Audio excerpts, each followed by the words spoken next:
What does movement do for video games? Well, movement is how we swing around the city and deliver pizza in Spider-Man 2, or hit this sick skip in Celeste. Pretty cool, right? It's also a reason games like Silent Hill are so scary, because you have tank treads instead of legs. Spooky. And today, we're going to explore all the interesting ways that movement informs a game's design. Let's start with one of the most iconic examples, Mirror's Edge. This game changed everything. From the very beginning, you can feel it. There's a flow state that this game has perfectly captured. If you're good at like riding a bike or roller skating, then you know the sensation I'm describing. Cutting corners and making split-second decisions that all add up into a sequence of elegant moments. We've all done that, right? Now, let's look at Super Hot. It's a game about dodging bullets and shooting people. Time moves when you move. It all boils down to making good decisions and having really good spatial awareness, but notice that the movement isn't as free-flowing as Mirror's Edge, and the concept of time moving when you move makes it so you would probably never want to hold down the W key for too long. That's how we move forward in PC games. What if there's a game that combined both of these concepts? I feel like I'm coming off like Remy from Ratatouille right now with like the cheese and the strawberry. I'm like, yeah, what if we took this bad boy and mixed them together? Movement can be your worst enemy, but also the most fun part of the experience. This is Getting Over It with Bennett Foddy. You've likely seen this game before. It's extremely frustrating because it doesn't give you checkpoints, and when you fall down, the narrator just starts yapping at you. But if you get good at this game, then you start flying around like a little spider monkey. Tell me that doesn't look appealing. Man, I wish I was a spider monkey, just climbing around doing little monkey things, no job. Just like eating berries all day.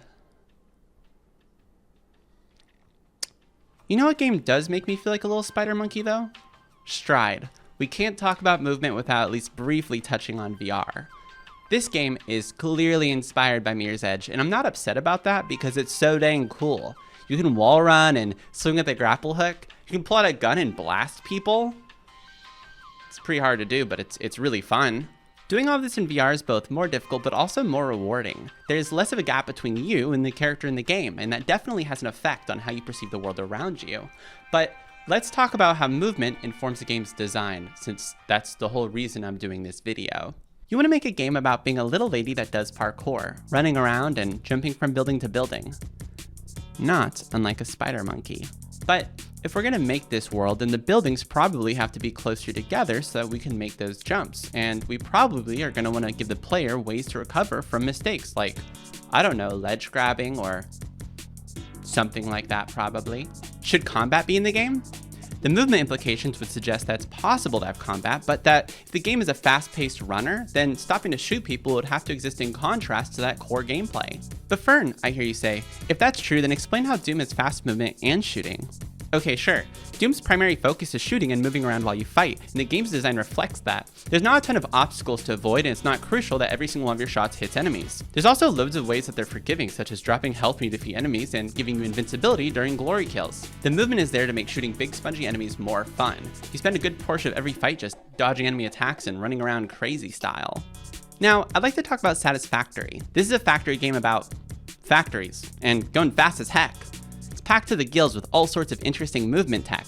If you slide and then jump off the top of a moving train, you can move like this. It's got a really good sense of momentum. You're this heavy little guy and you stay in motion for as long as you're in the air.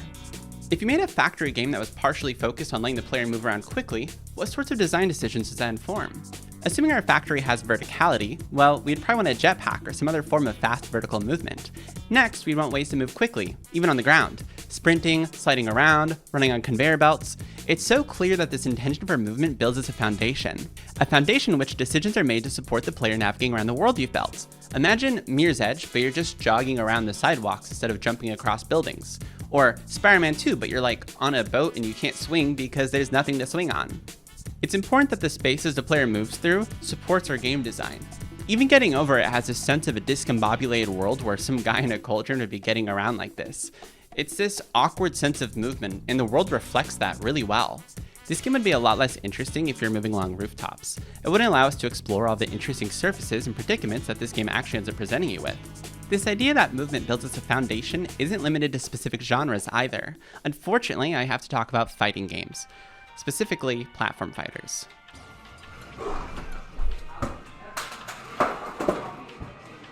Why did I say unfortunately? Well, there's a divide in the fighting game community where certain people say that platform fighters aren't precise enough to be considered truly competitive, and I just don't want to get into it.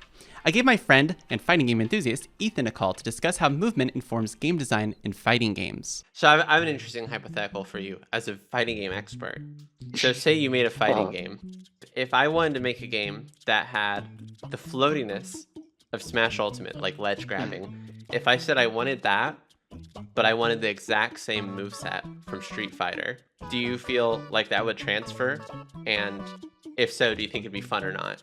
I think that one of the main challenges with that would be that traditional fighting game moves are a lot more committal than platform fighter moves, and your opponent has movement options that are going to be evading that a lot more. I would think that whiff punishes would be very easy and very punishing because you could very easily weave out of your opponent's space and then immediately get back in. Variable movement in fighting games is definitely a big deal. Having things like that creates a lot of volatility in the air. Your ability to anti-air either needs to be a lot stronger, or you need to have a lot better defensive options. And that's why anime fighters have more than just blocking like Street Fighter. They have things like Just Defend, which is like a parry that's safer, right? In a traditional fighting game, you would have to create a game, to create something that would feel good, but also have that unique movement. You would have to increase the defensive options that you have while you're not moving, because otherwise you just get locked down way too easy and the game would be over within a few interactions. Well, I got a single person to agree with me, so I guess that I'm right, and my argument has no holes in it. Right? It's upsetting, but this concept of movement informing game design isn't always so formulaic. We have to talk about Portal. Portal is a basic first-person shooter that borrows its core movement from its predecessors. You can walk forward, backwards, strafe left and right, jump and crouch. It's unmistakably a Valve game, but one of the most primary game mechanics involves a portal gun. You can use height and momentum to jump through portals and traverse your environment. But wait a gosh darn second. Does that mean that the portal gun is a part of the game's base movement and therefore informs the rest of its game design? The simple answer is yes, but let's dive just a little deeper. If we look at the levels in Portal again, but without the portal gun, it's obvious that they were designed with our core movement in mind. If we could jump higher, for example, then the levels would have to be designed differently. So what's the takeaway from this Portal example? There are a lot of different elements that come together to form a game's movement, and occasionally that includes a tool, like even a grenade. I'd like to highlight another interesting example of movement, but this time in a genre you probably wouldn't expect.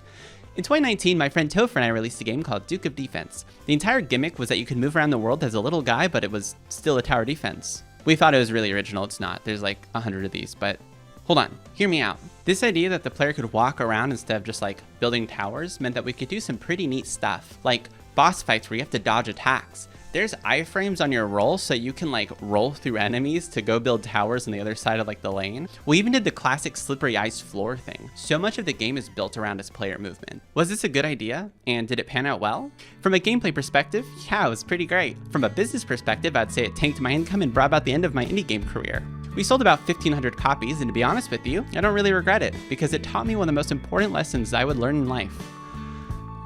I learned what movement does for video games.